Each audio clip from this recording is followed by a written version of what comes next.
I just have one simple question for you today. Just one." The voice was low, steady, and dangerously calm. It cut through the chaotic hum of the Senate Judiciary Committee hearing room like a razor wire. The room was packed to capacity, standing room only, with every major news network broadcasting live.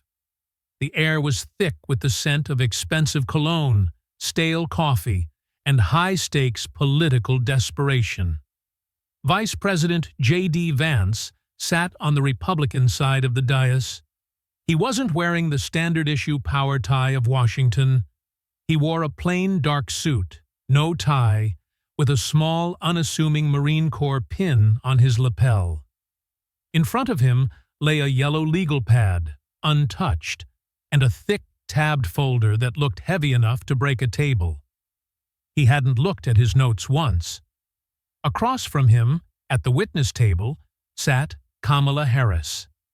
She was styled to perfection in a designer suit, wearing the rehearsed, confident smile that had carried her through 2 decades of public life. She had come expecting a policy debate. She had come expecting softballs about criminal justice reform and equity. She had no idea she was walking into an execution.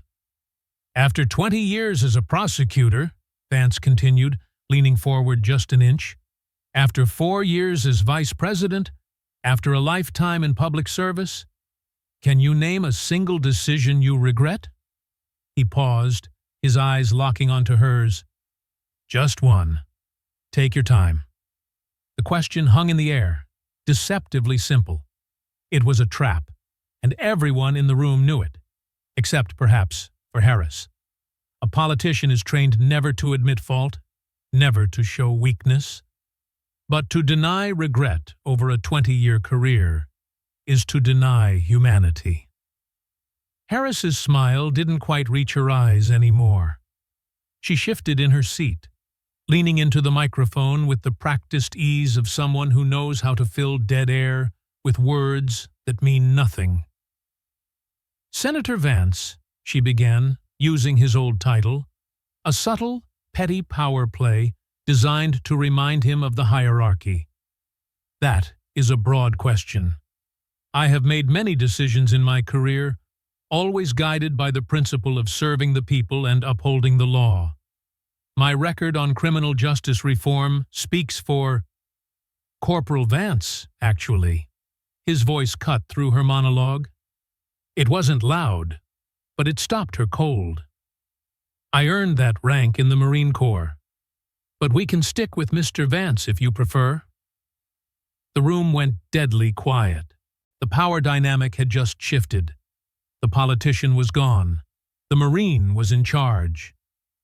"And yes," Vance said, opening the thick folder with a deliberate, heavy thud, "let's talk about your principles, because I have some regrets to share with you, Madam former Vice President. Regrets about your record. Regrets about the lives you destroyed." "Let's start with a name," Vance said. "Isaac Espinosa. Does that name ring a bell?" Harris blinked.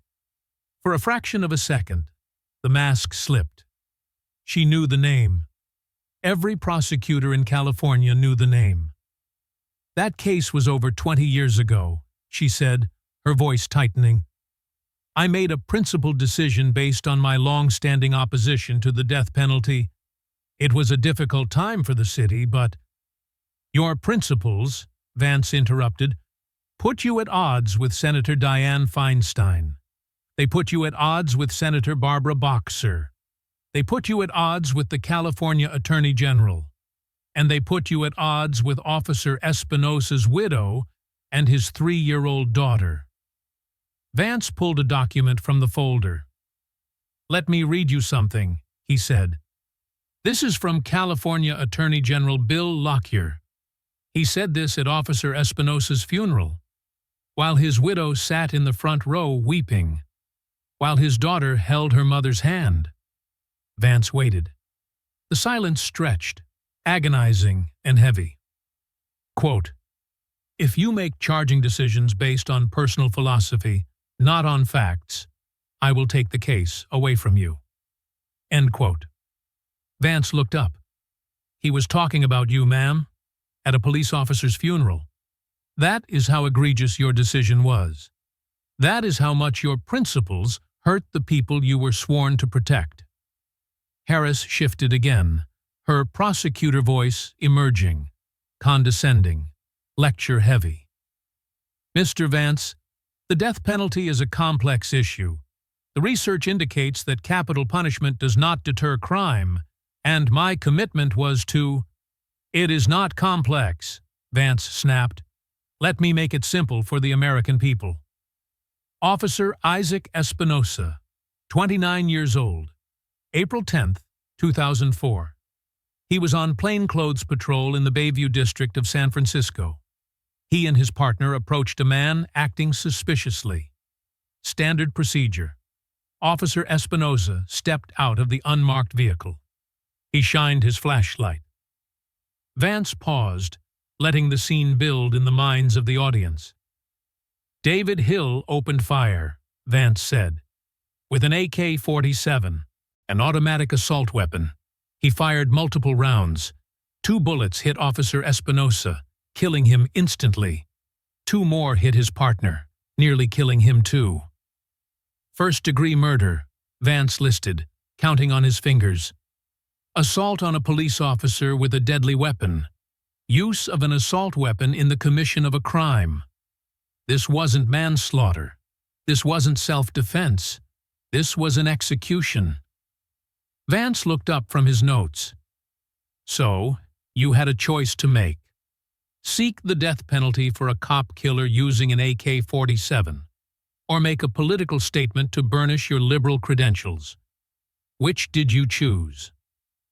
"I chose to follow my conscience," Harris said tightly. "Did you seek the death penalty? Yes or no?" "I did not," she admitted. "Thank you." Vance made a note on his legal pad. The scratching of the pen was audible on the microphone. "Now," Vance said, "at the funeral, Senator Dianne Feinstein, a Democrat, a liberal icon, stood up and said you were wrong. The entire police force turned their backs on you. They called it a betrayal." "Do you regret that?" Vance asked. "Do you ever think about Sophia Espinosa? Do you ever wonder if your conscience was worth her pain?" "These decisions are never easy," Harris deflected. "I understand that law enforcement families grieve, but public policy cannot be dictated by emotion." "Officer Espinosa's daughter is 30 years old now," Vance said quietly. "She was a child when your decision meant her father's killer wouldn't face the ultimate justice." Vance gestured to the audience behind him. "She is here today. 3rd row, center section." The cameras swiveled. There she was, Sophia Espinosa, a professional woman in her 30s, clutching a tissue, tears streaming down her face. She was silent, dignified, and utterly heartbroken. "Would you like to tell Sophia that you made the right decision?" Vance asked. "Would you like to tell her that saving a cop killer's life was more important than honoring her father's sacrifice?" The room froze. Harris stared at the woman. She opened her mouth, but nothing came out. To speak would be to apologize, and she couldn't do that. To remain silent was to confirm her heartlessness. 5 seconds. 10 seconds. 15. The silence was the loudest sound in Washington.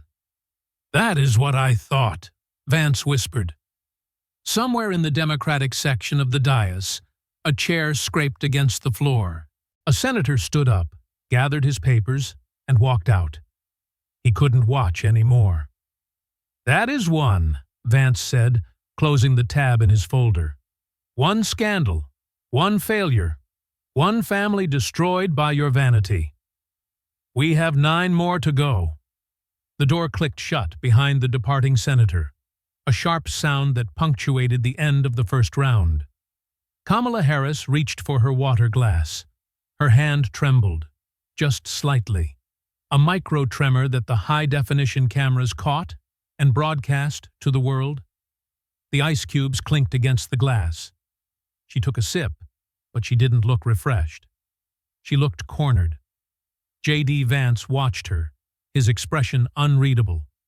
He didn't gloat. He simply turned the page on his legal pad. "Now," Vance said, his voice returning to that steady, relentless rhythm, "here is where things get really interesting." "Because you love to talk about racial justice," Vance said. "You love to talk about criminal justice reform. You have spent the last 4 years positioning yourself as the progressive prosecutor, the champion of the marginalized, the voice for the voiceless." He leaned back in his chair. "Let's test that claim. Let's see if the branding matches the reality." "Madam former Vice President," Vance asked, "do you know who Jamal Truelove is?" Harris's smile returned, but it was weak now, forced, a reflex rather than an expression. "I handled thousands of cases as district attorney," she said dismissively. "I cannot be expected to recall every single name." "He isn't just a name," Vance corrected her. "He is the black man your office wrongfully convicted of murder. He is the innocent man who spent 6 years in prison for a crime he didn't commit. He is the man who was stabbed while serving time for your mistake." The smile vanished. "Now, I know what you are thinking," Vance said, cutting off her rebuttal before she could speak. "You are thinking, I didn't personally prosecute every case. I ran a big office. I am not responsible for every error." And you know what? You are partially right. You can't be everywhere. "But here is the thing about being the boss," Vance said, his voice dropping an octave. "The failures are yours, especially when those failures involve your office hiding evidence and presenting false testimony to win a conviction." He pulled a new document from the thick folder. "Jamal Truelove," Vance read, "convicted of murder in 2007. Under your watch, under your seal.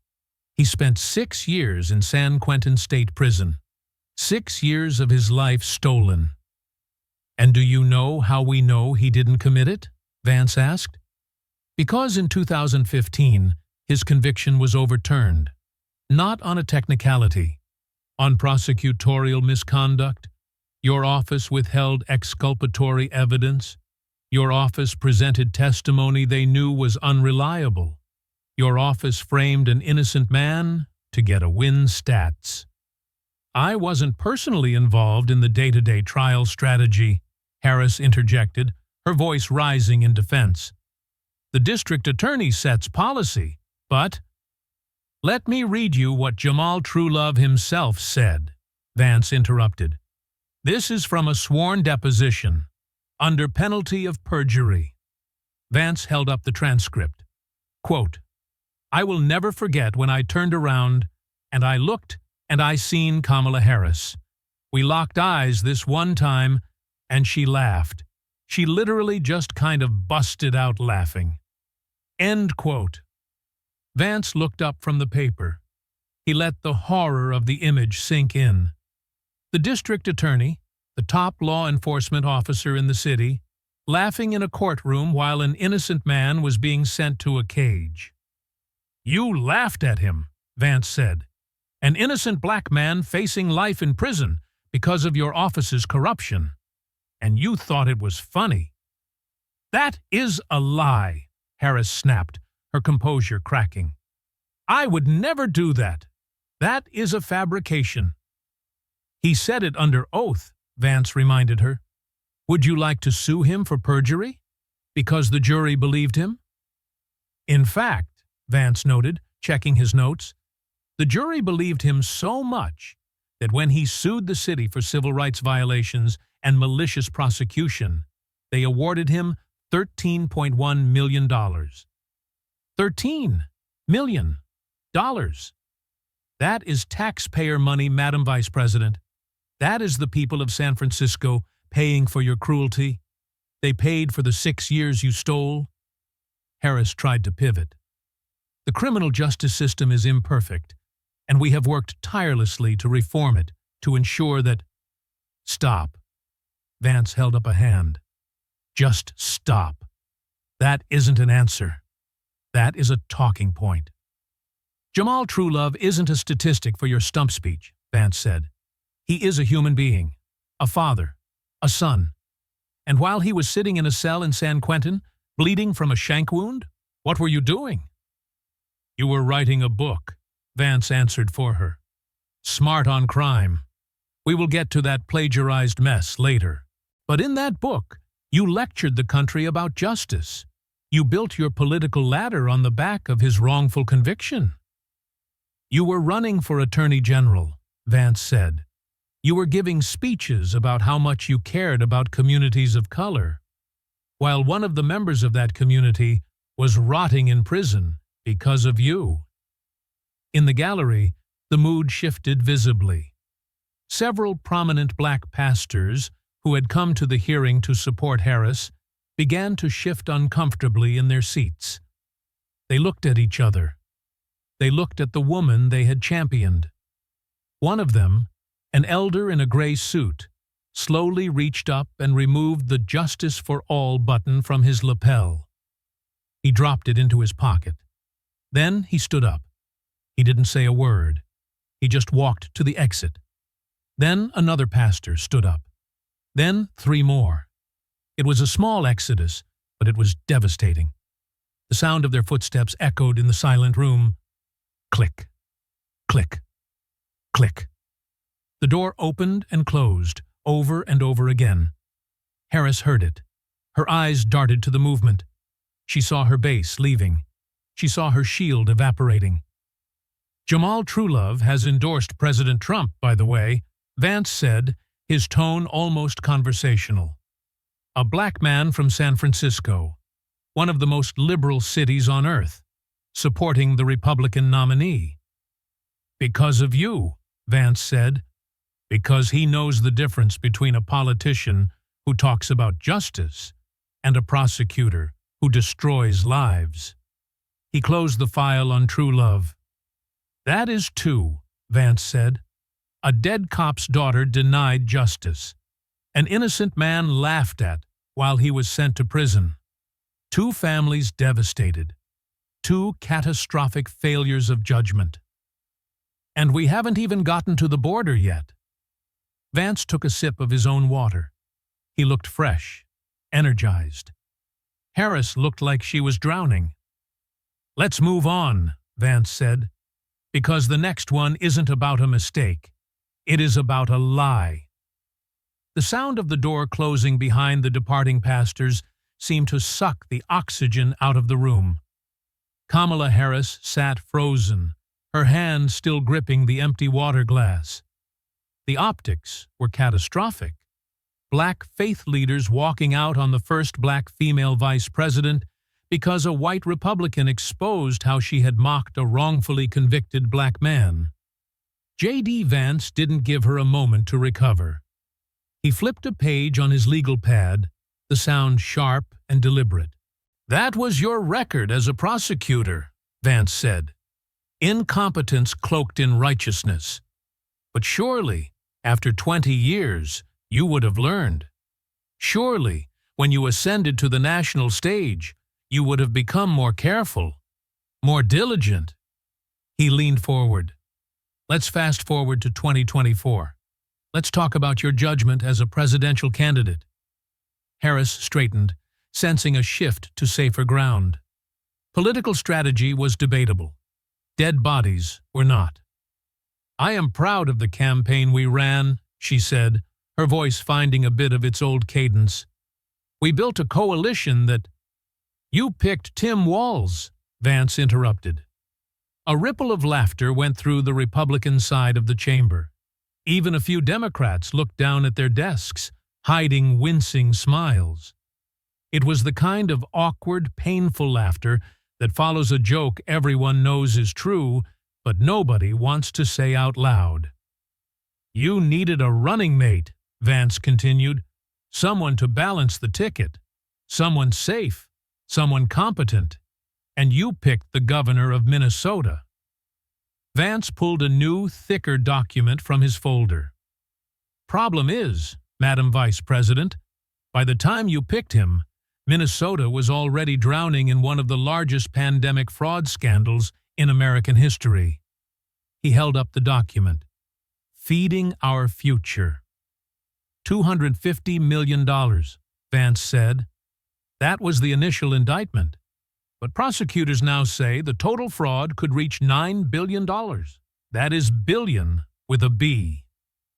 Stolen, Vance said. Stolen right under Governor Walz's nose, on his watch, by criminals who set up fake nonprofits to feed imaginary children. He set the document down and looked at her. Did you know about this scandal when you picked him? Harris shifted. Every state faced challenges with pandemic relief funds. The governor took appropriate steps to... Did you know? Vance pressed. Yes or no? The vetting process is confidential, she deflected. That is not what I asked, Vance said. The fraud was public. The FBI raided the offices in January 2022, 2 years before you picked him. The indictments came down in September 2022. It was on the front page of the Star Tribune every week. So, Vance concluded, either your vetting team knew about the $250 million theft, and you didn't care, or they didn't know, which makes them, and you, spectacularly incompetent. Which is it? Harris remained silent, trapped in the binary. Let me paint the picture for you, Vance said. You are running for president. You are asking the American people to trust your judgment with the nuclear codes. And the first major decision you make, the selection of your partner, is to pick a man who allowed criminals to steal $250 million from hungry kids. And it gets worse, Vance said, because that lack of vetting had consequences. 3 months ago, Vance noted, Governor Walz dropped his re-election bid. Do you know why? Silence. Because the scandal finally swallowed him whole, Vance said. The oversight hearings revealed that his administration ignored warnings. They ignored whistleblowers. They kept cutting the checks. Your running mate, Vance said, his voice dropping to a whisper. The man you vouched for. The man you put one heartbeat away from the presidency. He is now politically toxic because of corruption you failed to spot. Retired Minnesota State Patrol Lieutenant John Nagel is running for Congress now, Vance said, reading from a note card. He said this, the vetting clearly failed. By the time Governor Walz was selected, the fraud was an open secret. Harris either didn't look or she looked away. That is scandal number 3. A murdered cop, an innocent man in prison, and a running mate presiding over a $1 billion fraud. Your judgment isn't just bad, ma'am, Vance said. It is dangerous. 3 more Democrats stood up in the gallery. They didn't look at each other. They just gathered their briefcases, the leather creaking in the silence, and walked out. Click, click, click. The sound of the door opening and closing was becoming a metronome for the hearing. Harris watched them go. Her eyes were wide, panicked. She was bleeding support in real time. We are not even halfway done, Vance warned. The exodus of her allies seemed to rattle Harris more than the questions. She reached for her water glass again, realized it was empty, and set it back down with a clatter. Her hand was shaking so badly that water droplets from the condensation on the glass flew onto the polished mahogany table. Vance watched the tremor. He didn't comment on it. He simply opened the next section of his folder. You know what is remarkable about modern American politics? Vance asked, his tone shifting from prosecutorial to almost philosophical. It is how desperately the media tries to protect certain candidates, how they will edit answers, cover mistakes, and make incompetent people look coherent. But sometimes, Vance said, they get caught. He slid a document across the table toward Harris. It was a transcript. October 6, 2024, Vance read. 60 Minutes, the most prestigious news program in America. Bill Whitaker asks you a simple foreign policy question about Israel and Prime Minister Netanyahu. And you gave this answer. Vance began to read. He kept his voice flat, monotone, stripping away any inflection so the words stood naked in their absurdity. Quote, "Well, Bill, the work that we have done has resulted in a number of movements in that region by Israel that were very much prompted by, or a result of, many things, including our advocacy for what needs to happen in the region." End quote. A ripple of laughter went through the room. It wasn't the nervous laughter from earlier. It was the laughter of disbelief. "That isn't English," Vance said. "That is word salad. That is someone who has absolutely no idea what they are talking about, trying to run out the clock." Harris started to speak, but Vance held up a hand. "But wait. That isn't the scandal. The scandal is what happened next." When 60 Minutes aired the full interview that evening, Vance said, "Your answer was completely different. It was coherent. It was concise." "Because they edited it," Vance declared. "They cut out your word salad and pasted in an answer from a completely different part of the interview to save you." CBS admitted it, Vance noted. They released a statement. They didn't deny it. They just admitted they edited for time. But we know the truth. They edited for competence. "Ma'am," Vance asked, "did you ask them to do that? Did your campaign beg CBS to fix your answer because you sounded unprepared?" "I do not control editorial decisions," Harris snapped. "Then they did it on their own," Vance said, "which means even the liberal media looked at your raw footage and said, 'She cannot be president like this. We have to help her.'" "But they couldn't help you on The View," Vance said, pivoting seamlessly. September 24th, 2024. Sonny Hostin asks you the easiest question in politics.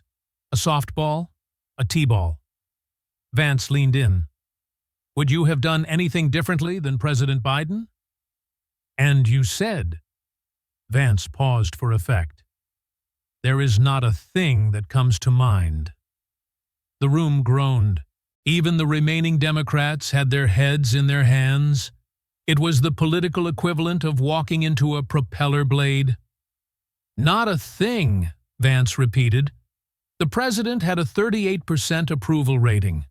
Americans were crushed by inflation. The border was wide open. And you couldn't name one single thing you would change? Vance picked up a book from his pile. 107 Days. Harris's own memoir about the campaign. "You knew it too," Vance said. "You wrote in this book that you pulled the pin on a hand grenade with that answer. You admitted your staff was beside themselves." "So here is my question," Vance said. "If you couldn't name one thing you would do differently, why should anyone have voted for you?" "What was your pitch?" Vance asked. "Vote for me? I will be exactly like the guy you hate?" Harris tried that laugh, the nervous, high-pitched cackle that had become her trademark when cornered. "Ha! Well, clearly, the voters made their choice, and—" The laugh died in the silence. Nobody joined her. It echoed off the walls, shrill and desperate. "You can laugh," Vance said coldly, "but you lost because of that answer. You lost because you couldn't differentiate yourself. You lost because you have no vision of your own." "That is 4, Vance counted. Murdered cop, innocent man, fraudulent VP, and a candidate so incompetent the media had to tape her answers together like a ransom note. In the gallery, Senator Bernie Sanders, who had been sitting quietly in the back, observing, stood up. He took off his glasses, rubbed his eyes, and shook his head slowly. He looked tired. He looked disgusted. He gathered his papers and walked out. Harris watched him go. The icon of the progressive left had seen enough. "We are almost there," Vance said, gathering his papers for the next section. "But I saved the most personal one for next." "Let's talk about your book, Smart on Crime," Vance said. "The one you used to launch your career. The one that made you a thought leader." He held up the book. It was worn, with yellow sticky notes protruding from the pages. "Except you didn't write it," Vance said, "and the person who did stole it." "Let's talk about plagiarism."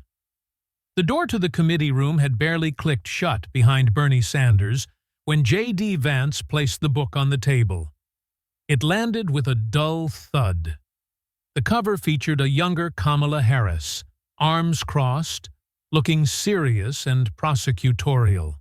The title was bold, Smart on Crime.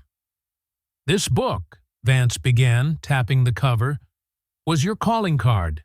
It was published in 2009. You used it to launch your campaign for Attorney General.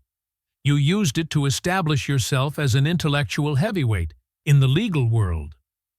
He opened the book to a page marked with a bright red flag. "Except you didn't write it," Vance said. "Not honestly." "Madam former Vice President, do you know what plagiarism is?" The condescending smile flickered on Harris's face, a reflex she couldn't control. "Of course I know what plagiarism is. I have written multiple—" "Because a lot of people seem confused," Vance interrupted. "They think plagiarism is just forgetting a footnote. But it is more than that. It is intellectual theft. It is taking someone else's work, someone else's research, someone else's words, and putting your name on it to claim credit you didn't earn." Vance slid a document across the table. "This is Dr. Jonathan Bailey's analysis of your book. Dr. Bailey is one of the world's leading experts in plagiarism detection. He analyzed 5 passages that were initially flagged. His conclusion?" Vance paused. "Clear, unambiguous, documented plagiarism." "My book was thoroughly researched and vetted by editors," Harris argued, her voice rising. "This is a desperate attempt to—" "Let's look at the Wikipedia entry," Vance said, cutting through her noise. He held up 2 pieces of paper side by side. "On the left, we have a section from your book about court statistics. On the right, we have the Wikipedia entry for the same topic, dated before your book was written." "They are identical," Vance said. "Verbatim. You didn't even change the punctuation." "But here is the smoking gun," Vance said, leaning in. "The Wikipedia entry contained a factual error, a mistake in the numbers, and your book contains the exact same error." "So," Vance said, "either you independently made the exact same mistake as an anonymous Wikipedia editor at the exact same point in the text, or you copied and pasted it without checking if it was true." "What's smart about that?" Vance asked. Harris's lawyer, sitting behind her, leaned forward to whisper in her ear, but she waved him off. She looked furious. "I relied on researchers," she snapped.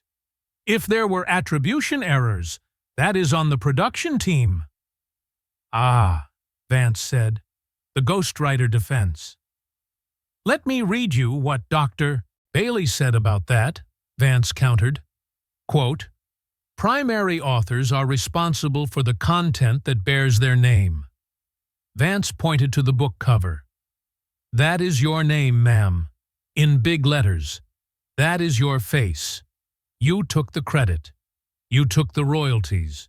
You built your reputation on this book." "But when the theft is exposed," Vance said, "suddenly it is the intern's fault?" He looked out at the gallery. "Tell me something," Vance asked. "When a law student at Yale or Harvard gets caught plagiarizing a paper, what happens to them?" Harris didn't answer. "They get expelled," Vance said. "They fail.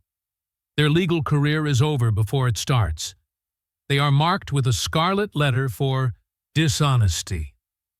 "But you," Vance shook his head, "you plagiarized a published book, and instead of being expelled, you were promoted. You became Attorney General. You became a senator.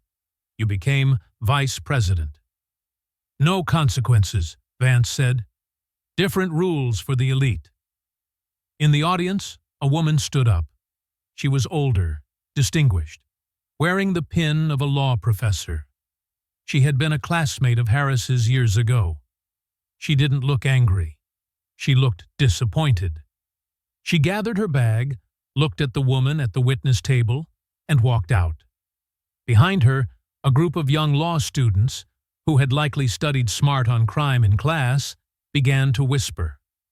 The hero worship in their eyes was gone, replaced by the cynicism of seeing a fraud exposed. "That is 5, Vance counted. Murdered cop, innocent man, fraudulent VP, media manipulation, and now intellectual theft." "But plagiarism is just words," Vance said, closing the book. "Round 6 is about actions, dangerous actions.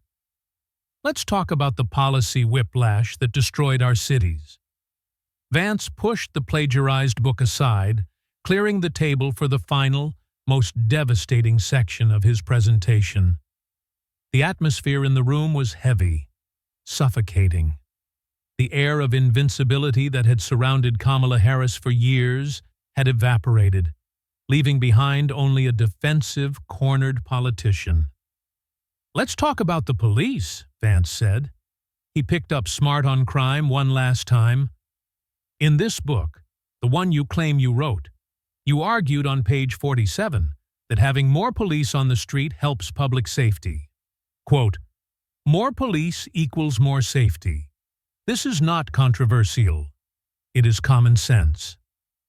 Vance dropped the book and picked up a transcript from 2020. "Fast forward to June 2020, Vance said. You are on Good Morning America with George Stephanopoulos. He asks you about police funding. And you said, the idea that the best way to achieve more safety is to put more police on the streets is just wrong." "Just wrong," he repeated. "The exact opposite of what you wrote when you were trying to get elected district attorney." "So, which is it, ma'am?" Vance asked. "Were you lying in your book? Or were you lying to George Stephanopoulos?" "The context of policing evolved," Harris said, using the standard pivot. "We learned that we need to reimagine public safety." "The context didn't evolve," Vance corrected her. "Your ambition did. In 2009, being tough on crime helped your career," Vance explained. "So you backed the police. In 2020, during the riots, defund the police was the slogan of the moment. So you turned on them." "And that pivot had consequences," Vance said. He pulled out a screenshot of a tweet. June 2020, while Minneapolis was burning, while businesses were being looted, while police precincts were on fire, you tweeted a link to the Minnesota Freedom Fund. "You encouraged your millions of followers to donate," Vance said, "to bail out protesters." "Except they weren't just protesters, were they?" Vance read from a list. "That fund bailed out a man accused of domestic abuse, a man accused of assault, and a man named George Howard, who was bailed out with your support, and then went on to murder a man in a road rage incident." "Murder," Vance whispered, "while out on bail funded by a group you promoted." Harris tried to interrupt. "I was supporting the First Amendment right to—" "You supported chaos," Vance snapped. "You applauded Los Angeles for cutting $150 million from their police budget.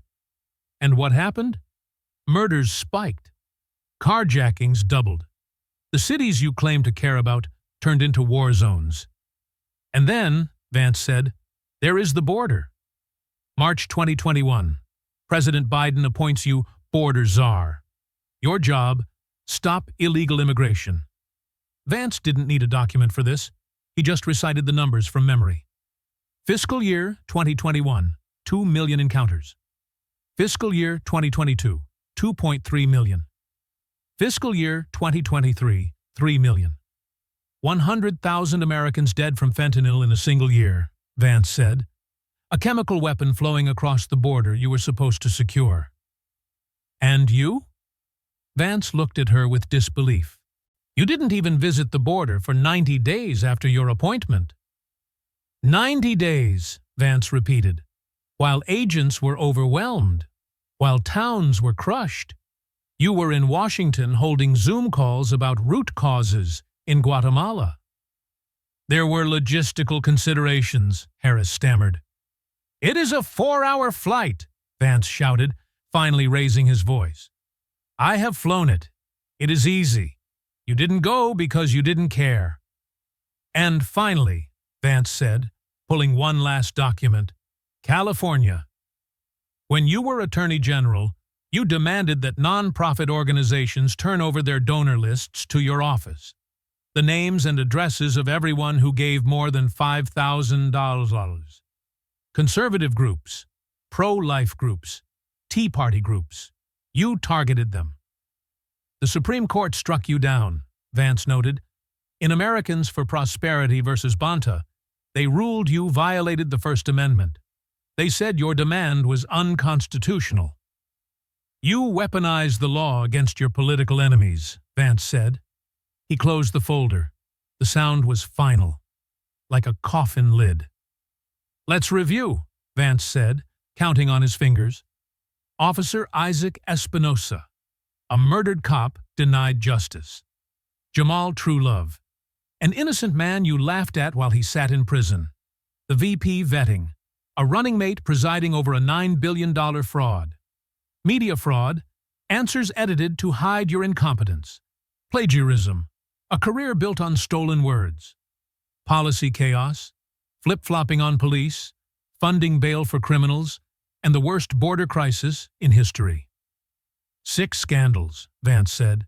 6 catastrophic failures. You had every advantage, Vance said softly. Wealth, education, connections, media protection. And everywhere you went, you left destruction. You never earned it, Vance said. You never deserved it. And you never took responsibility for it. Harris sat in silence. Her hands were clasped so tightly her knuckles were white. She looked small. The giant of the Democratic Party had been reduced to a person who just wanted the cameras to turn off. We are done here, Vance said to the chairman. Mr. Chairman, I move that these findings be referred to the Department of Justice for investigation into prosecutorial misconduct and civil rights violations. Harris's lawyer jumped up. This is a partisan witch hunt. The facts speak for themselves, Counselor, Vance said, standing up. And the facts are damning. He picked up his folder. He picked up his yellow pad. He adjusted his Marine Corps pin. He looked at Harris one last time. You wanted to be president, Vance said. You thought you were entitled to it. But the American people saw the truth. That is why you lost. Vance turned and walked toward the exit. He walked with the confident stride of a man who had done his duty. Behind him, the room erupted into chaos, but he didn't look back. He left Kamala Harris sitting in the wreckage of her own record. The silence in the Senate Judiciary Committee room was absolute. The air conditioning hummed, a low drone that sounded like a countdown. J.D. Vance stood at his desk, the thick folder of evidence closed in front of him. He didn't look tired. He looked like a man who had just finished building a house, brick by brick, and was now stepping back to inspect the structure. Across from him, Kamala Harris sat motionless. The defiance was gone. The practiced smile was gone. She looked small, diminished by the weight of the record that had just been read into the history books. "So, let's review," Vance said, his voice carrying to the back of the room without the need for shouting. He began to count on his fingers, slow and deliberate. 1. You refused to seek the death penalty for the man who executed Officer Isaac Espinosa with an AK-47. You chose your political brand over justice for a murdered cop, leaving his daughter Sophia, who is sitting right there, to grow up without closure. 2. You wrongfully convicted Jamal Truelove. You hid evidence. You used false testimony. And you laughed, actually laughed, in a courtroom while an innocent man was sent to San Quentin for 6 years. You cost the taxpayers $13 million, but you cost him his life. 3. You picked a running mate, Tim Walz, who was presiding over a $9 billion fraud scandal. You either failed to vet him, which makes you incompetent, or you knew and didn't care, which makes you reckless. 4. You allowed the media to edit your answers on 60 Minutes because you were incapable of speaking coherently about foreign policy. You admitted in your own book that you pulled the pin on a hand grenade when you couldn't name a single thing you would do differently than the most unpopular president in modern history. 5. You built your reputation on a book, Smart on Crime, that you didn't even write. You plagiarized it. You stole words, you stole ideas, and you even stole the errors from Wikipedia. You built a career on intellectual theft. 6. You flip-flopped on every major policy. You supported the police when it helped you. You defunded them when it helped you. You bailed out criminals. You failed as border czar while 100,000 Americans died from fentanyl. You weaponized the law against your political enemies. Vance lowered his hand. 6 scandals, he said softly. 6 catastrophic failures of judgment. Here is what I don't understand, Madam Vice President, Vance said, looking her in the eye. You had every advantage in the world. You had the elite education. You had the powerful mentors. You had the media protection. You had the entire machinery of the Democratic Party behind you. And yet, Vance said, everywhere you went, you left destruction. You left police officers who couldn't trust you. You left innocent men in prison. You left murder victims without justice. You left the border wide open. You left the country divided and poorer. He leaned forward, placing both hands on the desk. Really, look at it, Vance challenged her. Look at the wreckage. And through it all, Vance said, you never took responsibility. Not once. Today, I asked you for a single regret. Just one. And you couldn't give it to me. Just excuses. Just deflections. Just talking points. The room remained dead silent. Harris stared at her hands, her knuckles white as she gripped the table. Do you know why the American people rejected you? Vance asked. It isn't racism. It isn't sexism. It isn't because you are a woman. It isn't because of your heritage. It is because they saw who you really are. They saw an incompetent prosecutor who failed upward, Vance said. They saw a politician who was protected by institutions, but destroyed everything she touched. They saw someone who felt entitled to power, but never bothered to earn it. Harris said nothing. There was no defense left, no card to play. The deck was empty. We are done here, Vance said, turning to the committee chairman. Mr. Chairman, Vance said formally, I move that these findings be referred to the Department of Justice for immediate investigation. Potential charges include prosecutorial misconduct, civil rights violations under color of law, and abuse of government authority regarding the targeting of nonprofits. Harris's lawyer shot up from his seat, his face red. "This is a partisan witch hunt. These allegations are baseless, and—" "The facts speak for themselves, Counselor." Vance cut him off, his voice cold and final. "And the facts are damning." Vance picked up his folder. He picked up his yellow legal pad. He adjusted the Marine Corps pin on his lapel. "One more thing," Vance said, looking at Harris one last time. "You wanted to be president. You thought you deserved it. You thought your identity was your qualification. But you didn't earn it," Vance said.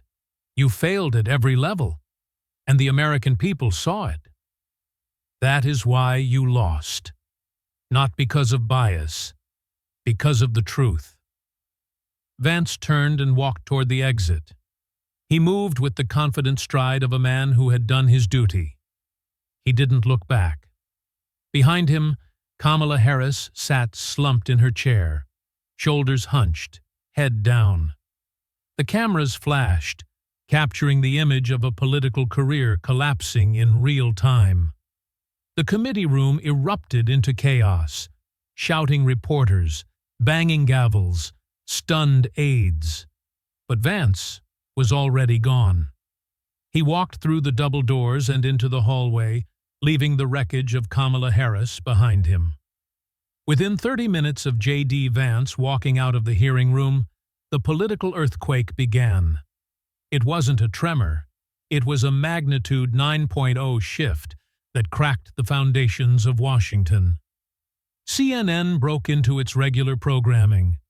Wolf Blitzer appeared on screen, looking genuinely shaken, shuffling papers he hadn't had time to read. "We have just witnessed what may be one of the most devastating political testimonies in modern American history," he stammered. MSNBC was in full meltdown. The pundits who had spent years defending Harris, calling her a trailblazer and a genius, were struggling to spin the unspinnable. They tried to talk about tone and decorum, but the evidence was too overwhelming. The video of Harris shaking, unable to answer simple questions, was playing on a loop. Fox News went wall to wall. "Harris destroyed" was the chyron, flashing in red. They played the clip of her silence regarding Sophia Espinosa over and over. Social media exploded. The hashtag #HarrisDestroyed trended worldwide within 15 minutes. It had 50 million mentions in the first hour. The video of her unable to name a regret hit 100 million views by lunchtime. But the real story wasn't the noise online. It was the silence from her allies. By sunset, the Democratic National Committee chair released a statement.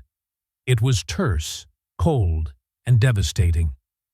The testimony today raised serious questions that demand answers and accountability. The Democratic Party stands for truth and justice above any individual. Translation: you are on your own. Nancy Pelosi, retired but still the shadow architect of the party, posted a brief message on X. After careful reflection on today's testimony, I believe it is time for a full and transparent investigation into these allegations. Even Pelosi was cutting the cord. California Governor Gavin Newsom, Harris's oldest political ally and rival, announced a state investigation that evening. We must ensure that all public officials, regardless of party or position, are held to the highest standards of conduct, Newsom said, barely hiding the opportunistic glint in his eye. The media dam broke. Politico ran a piece titled "The End of the Harris Era." The New York Times published an op-ed, "Why We Can No Longer Defend the Indefensible." 3 major donors publicly demanded refunds of their contributions to her failed presidential campaign. "We were misled about her record and character," one billionaire tweeted. But the moment that truly sealed her fate happened outside the Senate building. Sofia Espinosa, the daughter of the murdered police officer, stepped up to a bank of microphones. Reporters crowded around her, sensing history. She had been waiting for this moment for 20 years. 20 years, Sofia said, her voice steady and strong. 20 years I have waited for someone in power to acknowledge what she did to my family, to say that my father's life mattered more than her political career. Tears streamed down her face, but she didn't break. I was 9 years old when David Hill murdered my father with an AK-47, she said. 9. And Kamala Harris, the district attorney who was supposed to seek justice, chose her progressive principles over my father's life. She chose her resume over my family's pain. She wiped her eyes. For 2 decades, she built her career on being a reformer. But she never cared about us. She never called. She never apologized. Sofia looked directly into the camera lens. Today, Vice President Vance gave me something I never thought I would have. Validation. Acknowledgement. Someone in authority finally saying my father deserved better. Thank you, Vice President Vance, she said. Thank you for seeing us. The press conference went viral instantly. It wasn't politics. It was raw human pain. It was the final moral indictment of Harris's career. 2 days later, Jamal Truelove released a video statement. He stood outside San Quentin, the prison where he had spent 6 years for a crime he didn't commit. People ask me why I support President Trump, Truelove said, pointing at the prison walls. Today showed why. Because Republicans like J.D. Vance actually care about injustice. I was stabbed in there, Truelove said, his voice hard, right inside those walls, while serving time for Kamala Harris's mistake, for her office's misconduct. She laughed at me in court, Truelove said. She looked me in the eye and laughed while I was facing life in prison. And then she went on to build a career, talking about how much she cares about people who look like me. He shook his head. Today was for every person wrongfully convicted, Truelove said. Today showed that even powerful people can be held responsible. Even people protected by the media can be exposed. The San Francisco Police Officers Association released a statement that was brief and brutal. For 20 years, we have known the truth about Kamala Harris. Today, America learned what we already knew. Her name will never be associated with justice in this city again. 1 week after the hearing, the Department of Justice announced formal investigations. The Civil Rights Division would look into her time as district attorney. The FBI opened a preliminary inquiry into the Waltz vetting process. The California Bar Association began an ethics review that could lead to disbarment. The progressive prosecutor movement crumbled overnight. Recall petitions were launched in Los Angeles, Chicago, and Philadelphia. The Harris model was dead. Universities quietly updated their websites. Harvard Law School removed Harris from their Distinguished Alumni page. Yale Law scrubbed her name from their Hall of Fame. Her sorority at Howard University released a statement distancing themselves from conduct that does not align with our values. Even Emily's List and Planned Parenthood quietly deleted their endorsements from their websites. Everyone was running. Everyone was hiding. 2 weeks after the hearing, Kamala Harris released a statement. It wasn't a video. It wasn't a press conference. It was a text post on social media. After careful consideration and consultation with my family, I am stepping back from public life to reflect and spend time with loved ones. That was it. No apology, no accountability. Just goodbye. The media tried to frame it as a graceful exit, but the comments section told the truth. Coward. Fraud. Finally, her political career was over. Not because of one hearing, but because that hearing had exposed 20 years of rot. Once the light was shined on the foundation, the whole house collapsed. Harris was gone. And the truth was the only thing left standing. The doors of the Senate Judiciary Committee room had barely swung shut behind VP Vance when the political landscape of the United States began to fracture. It wasn't a slow erosion. It was a sudden, violent collapse of a career that had been carefully constructed over 2 decades. In the hallways of the Capitol, aides were running, literally running, with phones pressed to their ears, shouting into mouthpieces. Inside the newsrooms of CNN and MSNBC, the mood was funereal. Anchors sat shell-shocked, shuffling papers, struggling to find a spin that could survive the weight of the evidence they had just seen. There was no missing context. There was no doctored footage. There was just Kamala Harris, the Vice President of the United States, sitting silent and broken before a relentless recitation of her own failures. Social media didn't just react. It exploded.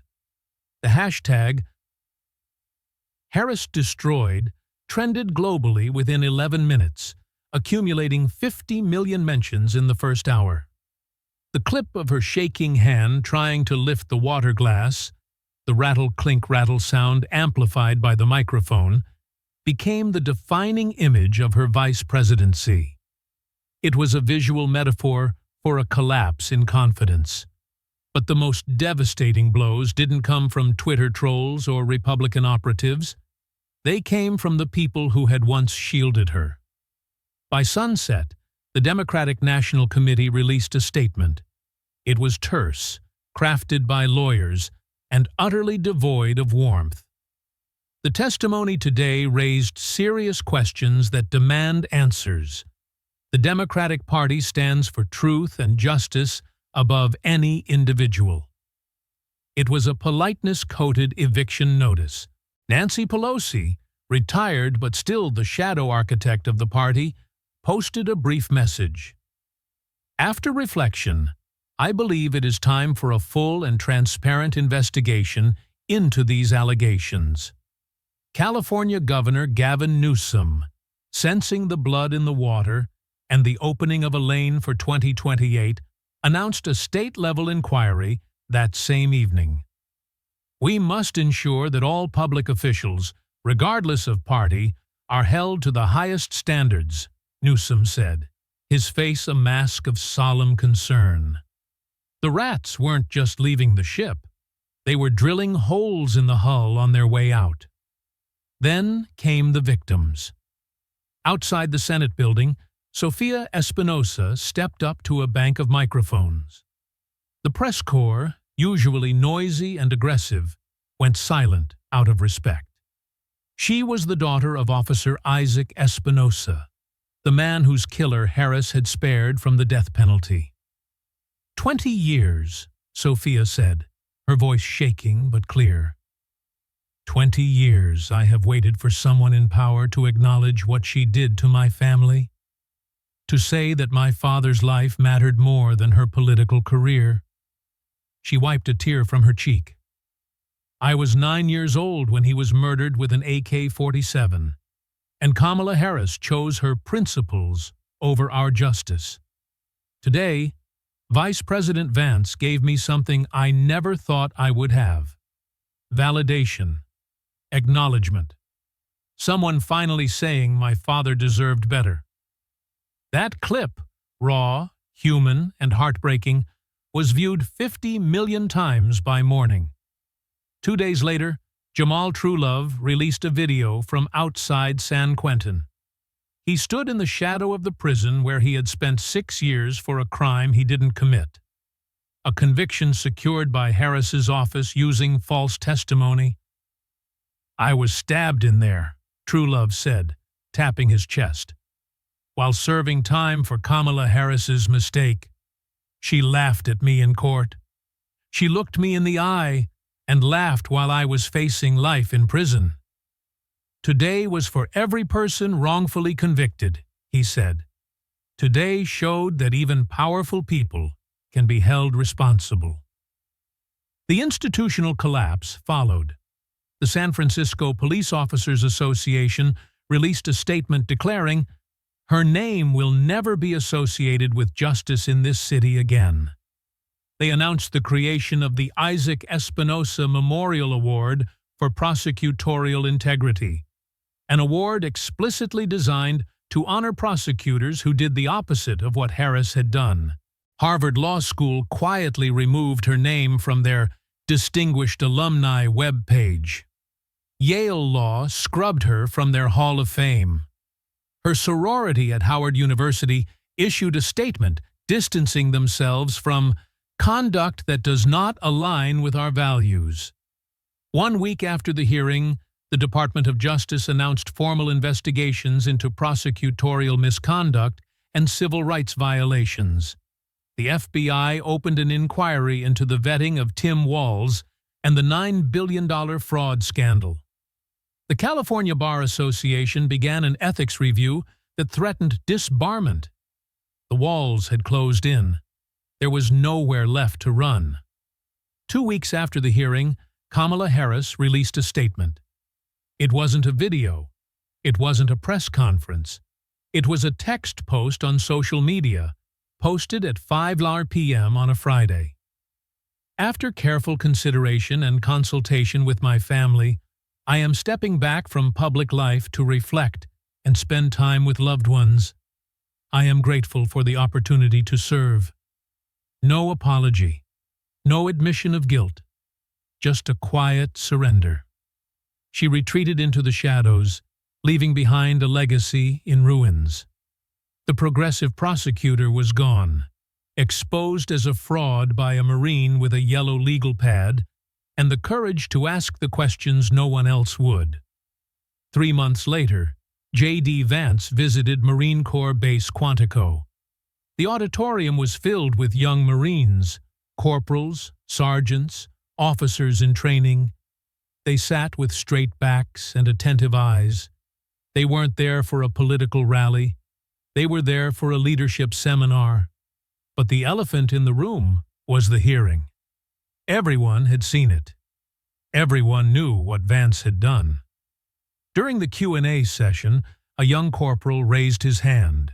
He stood up and snapped to attention. "Sir," the corporal asked, "did you feel bad destroying her career like that?" Vance paused. He looked at the young Marine, then looked out at the sea of uniforms. He adjusted the microphone, his expression thoughtful. "I didn't destroy her career, Corporal," Vance said softly. "She did. Over 20 years. One bad decision after another." "I just turned on the lights," Vance said. "There is a difference." He walked out from behind the podium, pacing the stage. "The Marine Corps taught me something important," Vance told them. "Truth matters. Accountability matters. In the Corps, if a leader fails, people die. If a leader lies, the unit crumbles. You don't cover for failure. You confront it. You fix it. Or you remove the person who won't fix themselves." Officer Espinosa was protecting people, Vance said. He was serving his community. He was executed. His daughter deserved justice. She deserved a prosecutor who cared more about the law than her future political prospects. Jamal Truelove was innocent, Vance continued. He spent 6 years in a cage because a powerful woman wanted a conviction on her record. That is a real person. That is a real life. "Those aren't statistics," Vance said. "Those are human beings whose lives were destroyed by someone who failed at every level, but kept getting promoted, kept getting protected, kept failing upward." A female Marine stood up. "Do you think things will change now, sir?" Vance smiled, a small, genuine smile. "I think sunlight is the best disinfectant," he said. Truth has a way of breaking through eventually. It takes time. It takes courage. It takes people willing to document the failures and present them to the world. Kamala Harris built a career on image, Vance said, on identity, on the protection of the media. But underneath it all was incompetence and cruelty. For 20 years, the system protected her. Until finally, Vance said, the evidence became too heavy to hide. An older staff sergeant raised his hand. "What's next, sir?" Vance looked at him. "For me? Keep serving, keep working." "But for the country?" Vance's face grew serious. "There is a lot of corruption to expose. There are a lot of failed leaders who need accountability. Kamala Harris wasn't the first, and she won't be the last." "The swamp is deep," Vance said, "but we have a lot of yellow legal pads." The Marines applauded, not a polite political applause, but a thunderous, rhythmic applause of respect. They understood the mission. Narrator voice returns. Stories like this matter. Accountability matters. For 20 years, Kamala Harris failed upward. She destroyed lives, denied justice, and was protected by a media apparatus that cared more about her identity than her integrity. It took one Marine veteran, armed with nothing but the facts, to finally bring the house of cards down. If this story gave you even a fraction of the satisfaction it gave Sophia Espinosa or Jamal Truelove or the police officers of San Francisco, hit that like button. Share this video. Send it to your friends. Send it to your family. Send it to anyone who still thinks the media tells the whole truth. Let them see what really happened. Let them see how accountability works. Drop a comment below. Who is next? Which politician needs the J.D. Vance treatment? Who else has been failing upward for too long? Is it Gavin Newsom? Is it Merrick Garland? Tell us in the comments. We are reading. We are researching. Subscribe if you want to see more. More investigations, more exposés, more truth. Because the fight isn't over. The corruption is real, and the American people deserve the receipts. The Harris era is over. The truth era has just begun.